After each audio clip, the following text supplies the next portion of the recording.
So, good morning, sir. So, Good morning, Karthik, Arnav, and Nitin. Nice to see you guys. same. Yeah.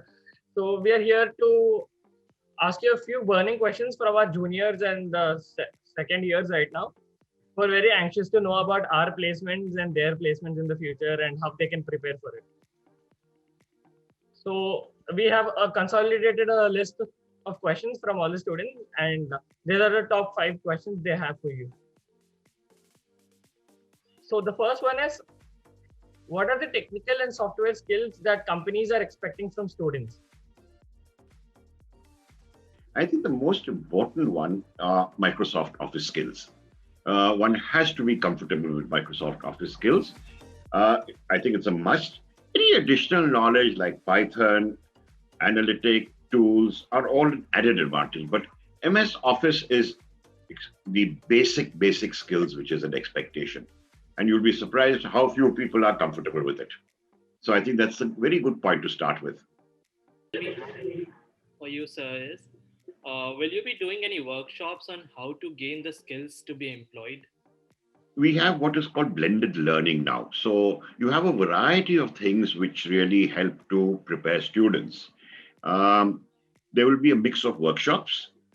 There will be industry speakers who will give you perspectives of what a particular industry is all about. And some specialized people will also be asked to come in, particularly startups, because there's a huge interest in that area. But I think besides these two, what is most important that all the students are prepared by being well read and updated on their subject knowledge. Very, very important because when we were doing the interview, some of the preparation this year, we found very uh, low levels of preparedness, to be honest with you. And it's being said in the manner that people, since you all have learned this, I think your next batch could be better prepared. We are curious about how the pandemic is affecting companies that will be recruiting students, and how is it affecting the job market in general. Honest with you, the only limitation is with the student, is with yourself. Companies will continue to run. Companies may not hire as many people as possible because companies also are very mindful that one of the big things that has happened during the pandemic is cost cutting. As you are aware, many jobs have been lost. A lot of working from anywhere rather than just working from home has started. So industry is experimenting with different ways of working, but the limitation is actually yourself only. Uh, Opportunities will keep coming. It's very heartening to read the papers, look at the news, that how the economy is growing. Yes, of course, there are sectors which are not growing. Let's say, for example, travel has come to almost a standstill. Hospitality has almost come to a standstill. But the fact is that at any stage, any economy has to keep growing. And we're lucky as an economy, we are a growing economy. I think so. While there might be a little slowdown, there is definitely no limitation. And again, here, I would say that in a sense, COVID has taught all of us really how to be better prepared. Founding batch students have been placed at organizations like Aditya Birla Group. What job roles are being offered, and do you think they'll be able to use their full potential in such organizations?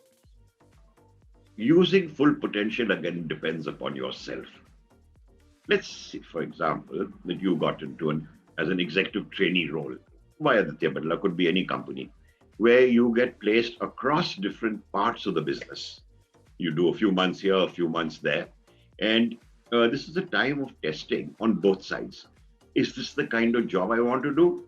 Is this the kind of guy I want to hire to for growing in the organization? So it is not limited to this is what I've studied and this is what I'll do. Today, transportation, for example, is at the hub of many organizations as a critical factor making a difference. Costing, efficiency. Why are we so all kicked about Elon Musk? Elon Musk is looking at how can we enhance our transportation. And so therefore, I firmly believe that anybody who's got some basic understandings of transportation or inventory management or supply chain logistics and who has applied his or her mind can fit into any role. So sometimes we tend to box ourselves in. I studied this, I should get a job here. No way. Today the world is changing so fast that you have to be multitasking. You have to be, I would say, multi-domain. And again, the ball is very much in your court. You have to be ready for roles anywhere in the world with different kinds of deliverables. The whole thing here is, what is my attitude to this role? No, I studied transportation. I'll only get into transportation. No way. The world has changed. And I think that's the change that we're really looking for in bright young men and women like yourselves. We know that NRTI has associated with Quest for the founding batch placement. So we would like to know what happens behind the scenes. Like how does Quest approach a company, and how do they decide what roles can students have? Uh, Quest's association with NRTI has been for the first time, and both ways. I think Quest, as India's largest employer, really has a feel of what is happening in the market in terms of various domains, whether it's IT, whether it's transportation, whether it's facilities management, whatever it is, or security, or anything like that. But Quest looks at companies which would try and accommodate the profile of people from NRTI. See, you have to be also very conscious of the fact that the market today is largely for postgraduate students. Men and women with 5 years of education. We are looking at people here with 3 years of education who would have a broad idea of what is happening in industry, but not a specific knowledge, right? So therefore, Quest looks at companies which will give young men and women like yourselves opportunities to grow. You look at the profile, you look at, here's a guy who studied these kind of things, will he fit in? Now, for example, if I would say, well, would somebody from NRTI fit into a typically design organization? The chances are probably a bit limited because it's a very specific skill. Whereas if you look at more of general management roles and how companies are building their next cadres, you would have seen the companies which are hiring in large numbers. Why are they domain agnostic? Because they're looking at, does this young man or woman have the right skills and the attitude and the competence or attitude to be able to do a variety of jobs? What companies are looking for is attitude also. And I think Quest does that by looking at companies which will take in people with a broad-based education like yourselves. Mostly, I've seen that in the corporate world, whenever they're talking about people, if they want to grow in their career or if they're just starting their career, they'll be talking about the top three things that are SKA: skills, knowledge, and attitude. So, as students who are going to, as budding professionals who are going to get into the corporate world, what would be the main focus? Like, should we focus on skills or attitude or our knowledge? You put the question very nicely. If you just reverse the order of the acronym and look at it as KSA, knowledge, skills, and attitudes, a good acronym is, for example, Kingdom of Saudi Arabia, KSA. Uh, if you recall, when you were a kid and you were learning to first ride a little bicycle, your dad or mom would have run behind you, holding on to you so that you don't fall. After a little while, you get a little more confidence and you get a little bike with guard wheels. And after a few months, you say, this is all baby stuff. I want to ride on a regular bike. And you venture out on your own. You may take a few knocks. You may fall down a couple of times, at which point you probably wear a safety helmet or something like that. Now, this is part of acquiring a competence, but this is the basic skill which you get. As you come to become a teenager or so, your ambition goes to a motorcycle or a car, and you know that you're not allowed to drive a motorcycle or a car because you're not yet of the legal age of 18. So what happens? You try and borrow a friend's dad's car, or you ask some driver uncle, "Humko chalane do," and you try and check out what a car feels like. And you gain a little more experience, but you're legally not allowed to drive. So when you become 18 in our country, you are legally allowed to drive under what is called a learner's license. And you then have to go to a driving school to get a driving license. And the instructor there tests your knowledge of traffic lights, checks your knowledge of reversing, of all the simple things that go into driving a four-wheeler. Look at this simple exercise of learning to drive. This is an exact example of a competence. The knowledge I get is while I'm fumbling around from my little two-wheeler to my three-wheeler to my four-wheeler. The skills is the confidence I get when I'm reversing, and the attitude is: do I press the horn when I'm at a red light? Do I stop and uh, you know look around and make a noise when I see a pretty girl go past? That's my attitude. So look at KSA, and any competence is a combination of knowledge, skills, and attitudes. What are the competences that a young man or woman graduating from NRTI has to have? The fact that you have invested 3 years of your life in a specialized institution, which is the only one of its kind in Southeast Asia, to the best of my knowledge, means that you have a basic interest in transportation, supply chain, logistics, and ops. And you have tremendous advantage over ordinary graduates in that you have specialized in this. And I'm very proud to, whenever I see some of your CVs, you always put at the bottom pioneer batch of NRTI. Now, these are the kind of branding things which help you to look at your competence, because when you go for an interview, you must be competent in being able to answer questions related to these 3-4 areas. Very often, and I've seen that myself when I've been doing coaching for you guys, that the depth of knowledge needs some improvement. You don't practice enough.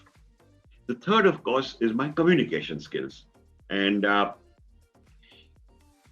English is not our mother tongue. We learn English. Many of us are fortunate to have gone to an English medium school and had English education.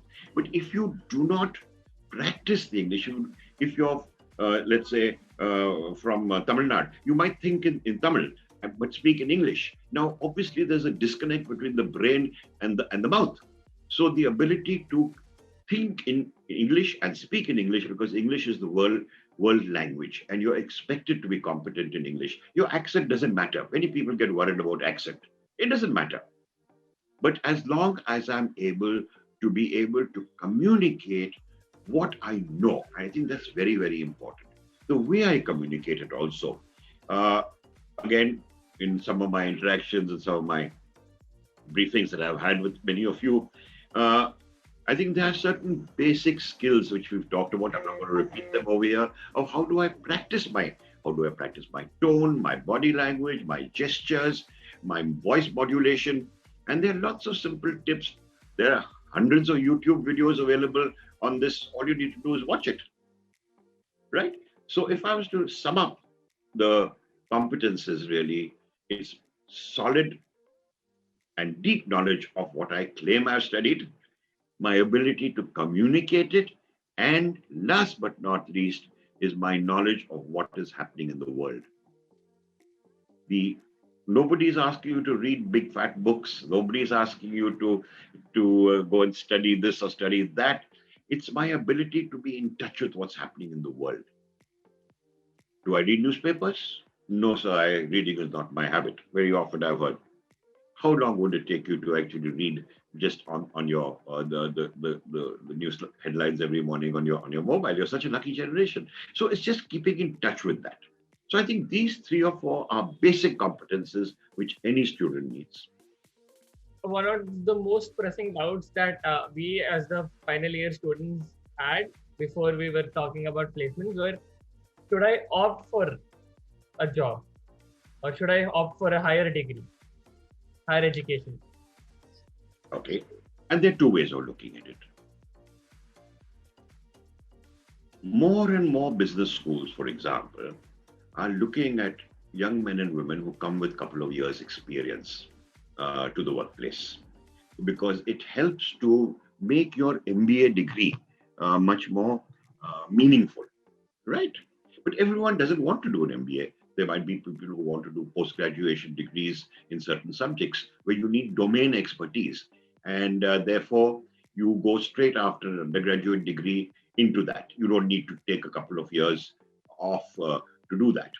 Now, there's also, we have to acknowledge the fact that there's sometimes a lot of peer pressure that Ashok is getting a fat salary over here. Here I am still a student, I'm earning, I'm dependent on my parents, I've taken an educational loan. So there's peer pressure. So a mature student takes into account the need to start working right now, and there are huge advantages there, versus the need to be able to go and do some further education. And it depends from person to person. At the end of the day, you also have to be mindful of what does the market want. Does the market want an undergraduate? Does the market want a postgraduate? Is the market prepared to, are you prepared to look at a company where I can work for a couple of years and then go and do my MBA? Stuff like that. So there's no straight answer to that. And this is an individual thought that you need to apply your mind very, very carefully. Because very often people say, I'll see if I get a job, I'll take up a job. And if I don't, I can always go and do my master's or my MBA or something like that. Yes, that's one way of looking at it. A person who plans his future always has an advantage over others. And I would urge you at this point to think, what is it that I really want to do? There are no easy answers. Let me tell you that. There are no easy answers. Yes, peer pressure will be there, parental pressure will be there. I've taken an educational loan, I need to repay that. All that is there. So you balance that out with, do I continue with my education, or do I go and get myself a job or whatever? The third thing, of course, is a lot of young people that I talk to nowadays are very keen to become entrepreneurs. And straight after their undergraduation degree, startups invite a lot of young people, risk-taking abilities. So that's the third option. Can I be my own boss? So I'd like to know if you have any extra tips for students or some advice for students in general. In general. Well, at the risk of repeating myself, Karthik, Arnav and Nitin, there are a couple of things which I think will always help you to be able to present yourself well, which is that I need to be much more aware of the world around me, and just reading the newspapers doesn't give me that. You have to be able to indulge in debates, in questions. Learning doesn't take place in the classroom only. Just like you sit and argue about whether Virat Kohli's had this style or that style, or what this cricketer over a lunch table or a cup of coffee or whatever it is. It is the ability to debate with one another, because there's 98 other young men and women on the campus who've got good minds and they have opinions. And there are, very often we believe that I know this, but if you debate something, and debates can be argumentative, debates can be friendly, debates can be hostile. It gives you a point of view, and it gives you your own opinion. And I think when you have an opinion of your own, you get a great deal of respect. Secondly, of course, is the reading habit. The more you read, whether it's fiction, non-fiction, whatever it is, not only does your knowledge enhance, but your ability to communicate that in writing enhances. The use of words, the imagination. Every future manager is looking for young men and women who can communicate well. Why? Because he has to communicate with the people he manages. He has to communicate with the customers and clients of the company. He has to communicate with the world in general. This is Karthik Perla, who represents me. So companies are very, very keen that the communication skill gets addressed and gets addressed all the time. So I think these are two skills I think which you must continue. And very often people say, I don't like reading, it's very boring and that sort of thing. Well, today you have so many gadgets to make that easy. Your a very simple thing like my general knowledge. How do people will judge you by this. So I want to come in my best light. And that's the reason why I suggest that. Yes, sir. So thank you for all the advice for the students and thank you for answering all the burning questions. Always a pleasure. Wish you all every success. Yeah. And I'm sure that the next batch will be better than yours. And that is the gold standard, really. And Yeah. it's part of your own abilities to be able to enhance the quality. Then you'll really be proud of being pioneer batch of NRTI. So good luck, guys. All the best. Yes, sir.